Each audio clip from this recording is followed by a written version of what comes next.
Number మీద నేను ఇక్కడ ప్రయాణం చేస్తాను విషయం మీకు తెలిసిపోద్ది. ఏ నంబరు ఈ ఫోన్ నంబర్ మీద ఈ వ్యక్తి అడ్వాన్స్ రిజర్వేషన్స్ ఏమైనా చేయించుకున్నాడా అవన్నీ చూస్తే లక్కీగా వాడు ఒక రోజు ఆ ట్రైన్లో ప్రయాణం చేస్తున్నాడు.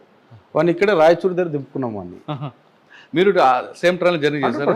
ఆ మొత్తం వాడిని నెట్వర్క్ తీసుకొని మేము మీరు ఎక్కడ గుంతకల్ ఎక్కారా? నేను గుంతకల్ ఎక్కాము. గుంతకల్ ఎక్కేసి ఆర్పిఎఫ్ మేమంతా కలిసి ప్లాన్ చేసుకొని పలానా A1 కోచ్లో పలానా సీట్ నెంబర్లో వాడు కూర్చొని ఉన్నాడు. ఓకే, ఆ ఫీచర్స్ ఎలా చెప్పారు మీరు? మీరు అన్నట్లు A1లో 15లో ఉన్నాడు అనుకుందాం సార్. మాకు పేరు ఉంది, ఏజ్ ఉంది, ఫోన్ నెంబర్ ఏది పనిచేయట్లో అది ఉంది. ఈ పేరుతో మేము ఏమైనా చేసుకోవచ్చు. టీసీ గారు నేనున్నాను అనుకోండి, లేదా నా టికెట్ వేరే వాళ్ళకి అమ్మాను అనుకోండి, సింగిల్ అఫెండర్ కదా సార్ ఇతను. ఓకే, వేరే వేరే ఆప్షన్ ఎక్కడ ఉందంటే సింగిల్ అఫెండర్ ఇతను. టీసీ దగ్గరికి పోయి ఈ పేరు గల వ్యక్తి ఎక్కడున్నాడు అంటే చెప్పేస్తాడు అతను. పలానా A1 కోచ్లో పలానా బర్త్లో ఉన్నాడు అక్కడ చెప్పేస్తే ఇమ్మీడియట్గా అక్కడికి పోయాము. నీ పేరు ఉమేద్ అలీ జిన్నా కదంటే అవును నేనే సార్ అన్నాడు. రా బయటికి అని ఏం ఆర్భాటం చేయలేదు సార్. హ్యాపీగా మేము ఏం చెప్పాలో వాడు అన్నీ కన్ఫెస్ అయినాడు. కొద్దిగా రికవరీ విషయంలో ఇబ్బంది పెట్టాడు. ముందు తమిళనాడుకి తీసుకుపోయినాడు, చెన్నైకి పోతే అక్కడ రికవరీ కొద్దిగా ఇచ్చాడు. దాని తర్వాత ఇక్కడ కాదు సార్, హైదరాబాద్లో మేజర్ రికవరీ. వాడి నేటివ్ కూడా నేను హైదరాబాదే. ఓకే, హైదరాబాద్లో మేజర్ రికవరీ అంటే అక్కడికి వెళ్ళేసి మొత్తం రికవరీ చేసుకొని వచ్చేస్తాం. అక్కడ వెళ్ళారు, రికవరీకి వెళ్ళారు మీరు? సాధారణంగా లాండ్ ఆర్డర్ పోలీసులు వెళ్తే రికవరీ లోకల్ పోలీసుల ద్వారా వెళ్తారు, ఇస్తారు. అవును, జీఆర్పీ అనగానే ప్రతి ఒక్కరికి కూడా ఒక చులకన భావం ఉంటుంది. ఆ రైల్వే పోలీసు ఇచ్చేవాళ్ళు వాడికి ఏమి ఇద్దామని అన్న భావనలు ఉంటారు. మరి రికవరీ ఎలా వసూలు చేశారు మీరు? సార్ రైల్వేని మీరు అన్నట్టుగా తక్కువ చేసి మాట్లాడచ్చు, లేదా ఎక్కువ చేసి కూడా మాట్లాడచ్చు. సెంట్రల్ గవర్నమెంట్ ఈడ కనుక కేసులు పెడితే నువ్వు అయిపోతావు చూడని చెప్తే ఎవడన్నా కూడా కొద్దిగా ఫంక్ అవుతాడు. హైదరాబాద్లో ఎక్కడ రికవరీ అయింది మీరు నమ్మరు సార్. పాత బస్తీ ఏరియాలో, పాత బస్తీ చార్మినార్కి దగ్గరగా ఉన్న ఒక అతి చిన్న గోల్డ్ షాప్ అది. అక్కడ వాడు ఆ ప్రాపర్టీని అంతా డిస్పోజ్ చేస్తే వాడిని లిఫ్ట్ చేయడానికి కూడా మేము, అంటే కామాఫ్లేజ్ అంటారు దీన్ని, మేము కూడా ముస్లిం డ్రెస్ వేసుకొని, ఆ డ్రెస్సెస్ వేసుకొని టోపీ పెట్టుకొని అతని షాప్లో పోయి అవి ఇవి మాటలు చెప్పి సలాం వాలేకుం వాలేకుం అస్సలాం అని చెప్పి ఇవన్నీ మాట్లాడుకొని అవన్నీ చెప్పి సినిమాటిక్గా తీసుకొచ్చాం బయటికి. తీసుకొచ్చిన తర్వాత వాడు ఈజీగా చూస్తేనే ఈ వ్యక్తిని చూస్తేనే కన్ఫెస్ అయినాడు. ఈ వ్యక్తిని చూస్తేనే అర్థమైపోయింది ఎవడరా వీడంటే, సార్ పలానా దొంగ సార్ అన్నాడు.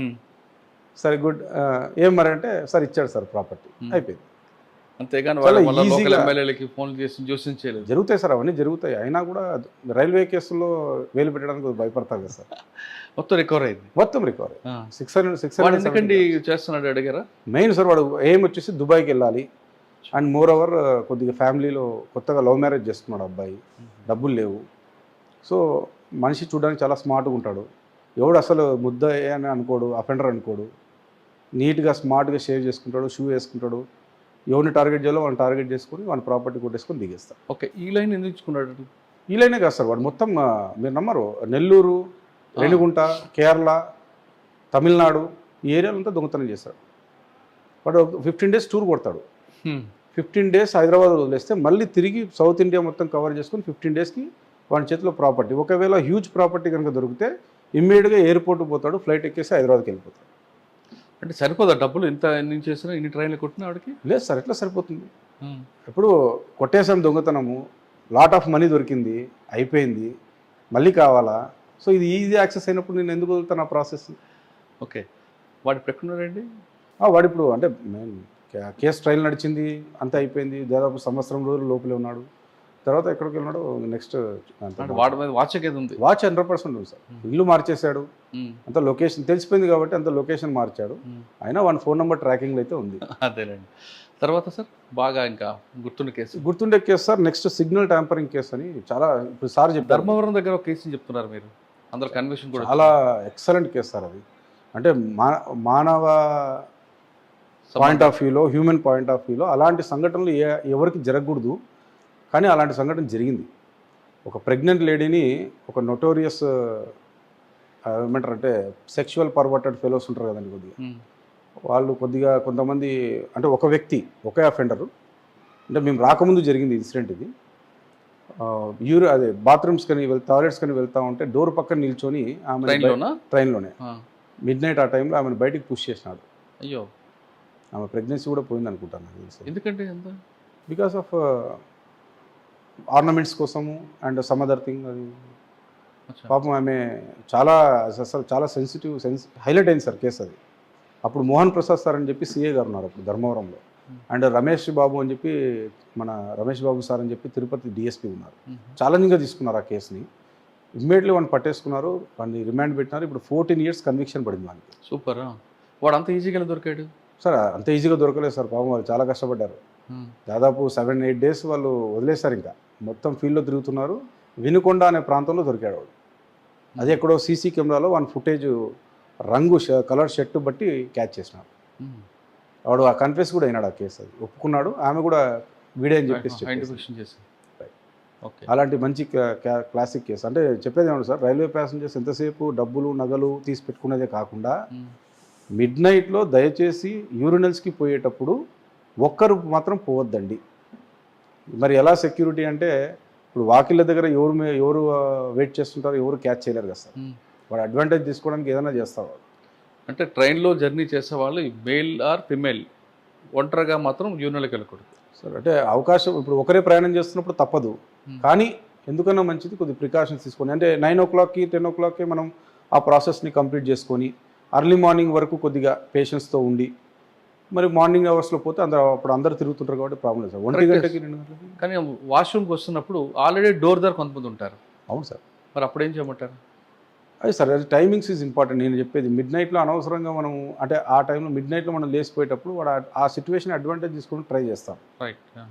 ఆ టైం కాకుండా అర్లీగానే ముందే పోయి చేయడము, లేదా వాటర్ కొద్ది తక్కువ తీసుకోవడము. అంటే ఇవన్నీ మేము చెప్పొచ్చో లేదో తెలియదు కానీ సార్, పర్వాలేదు. బట్ ఎందుకు చెప్తున్నాము అంటే, ఛాన్సెస్ అది జరగడానికి ఎక్కువ ఉన్నప్పుడు మనం ఇది కొద్దిగా ఈ ఒక్క రోజు జర్నీ జాగ్రత్త తీసుకుంటే మంచిదే కదా అని చెప్పి ఆ పాయింట్. అది ఓకే. తర్వాత ఇంకోటి చెప్తున్నారు sir, train signal tampering. Signal tampering అనేది వెరీ వెరీ టఫెస్ట్ సబ్జెక్ట్ ఇక్కడ. దీన్ని ఎలా చూస్తారంటే, signal tampering case equal to murder case మాత్రం చూస్తారు. రైల్వే మర్డర్ కేసు అంటుంది.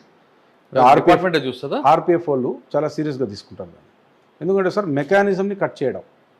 ట్రైన్ ఒక 70-80 kilometers స్పీడ్లో పోతూ ఉంటుంది. దాన్ని సడన్గా ఆపాలి అంటే అది ఒక మెకానిజం వాడు డిఫెక్ట్ చేస్తే మొత్తం ఏదైనా జరగవచ్చు ట్రైన్కి. ఆ ట్రైన్లో ఎంతోమంది ప్రయాణం చేస్తుంటారు. వాడు సడన్గా ఏదైనా జరగరాని జరిగితే మొత్తం ట్రైనే కొలాప్స్ అయిపోతుంది. కాబట్టి అంత సీరియస్గా తీసుకుంటారు ఆ కేసు. ఈ సిగ్నల్ ట్యాంపరింగ్ కేసు ఆర్పిఎఫ్ తీసుకుంటారు, జిఆర్పి తీసుకుంటారు, ఇద్దరం తీసుకుంటాం సార్. జిఆర్పి వచ్చేసి వాళ్ళ చైన్లు లాగే కేసు మేము ఇన్వాల్వ్ అవుతాము.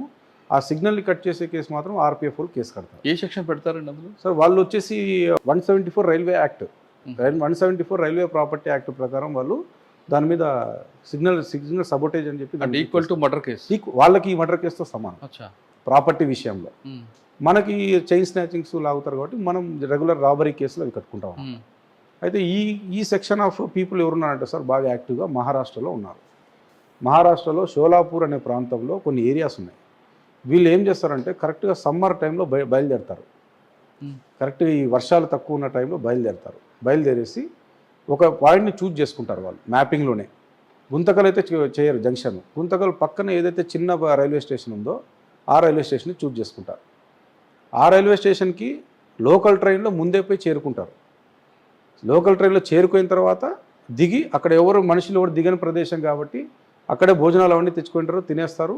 అక్కడ నుంచి ట్రాక్ పైన నడుచుకుంటూ వెళ్ళి ఒక సిగ్నల్ పాయింట్ ఎక్కడైతే ఉందో ఆ పాయింట్ని చూసుకొని, ఈ పాయింట్ మనం కొడతాం ఈరోజు అని చెప్పి డిసైడ్ అయిపోయి కొట్టేస్తారు. ఎప్పుడైతే సార్ సిగ్నల్ని వైరింగ్ ఉంటుంది, ఆ వైర్ని కట్ చేస్తే ఆటోమేటిక్గా గ్రీన్ లైట్ పన్న సిగ్నల్ రెడ్లోకి మారుతుంది. రెడ్లోకి మారిపోయిందంటే ఇంకా ఆటోమేటిక్గా ట్రైన్ ఆగాల్సిందే. లోకో పైలట్ ఎట్టి పరిస్థితుల్లో ముందుకు పోనివ్వడు బండిని, అది క్లియరెన్స్ వచ్చేంత వరకు. ఈ టైంలో ఏం చేస్తారు, ఒక్కసారిగా స్లీపర్ కోచెస్లో రష్ అయిపోయి లోపలికి పోరు సార్ వాళ్ళు. మనిషి మీద మనిషి ఎక్కుతాడు, దాన్ని హ్యూమన్ ల్యాడర్ అంటారు. మనిషి పైన మనిషి ఎక్కేసి చేతులు పెట్టి ఎట్లా పడితే అట్లా ఎన్ని చైన్లు లాగాలంటే అన్ని చైన్లు లాగేస్తారు. అలాంటి సంఘటన మాకు 2 మెయిన్ స్లీపర్ కోచెస్లోనే చైన్లు లాగేది. చైన్ స్నాచింగ్స్ జరిగేదంతా కూడా స్లీపర్ కోచెస్లోనే ఎక్కువగా జరుగుతాయి. అది ఎవరికి జరుగుతాయంటే సార్, కిటికీల దగ్గర లేదా డోర్కి దగ్గర ఎవరికైతే రిజర్వేషన్ అయిందో లేడీస్కి, వాళ్ళనే టార్గెట్ చేసి ఈజీగా దిగేస్తారు. వాళ్ళకి బండి ఎంత స్పీడ్లో పోతుంది అనేది అనవసరం, లాగేస్తారు, దిగేస్తారు.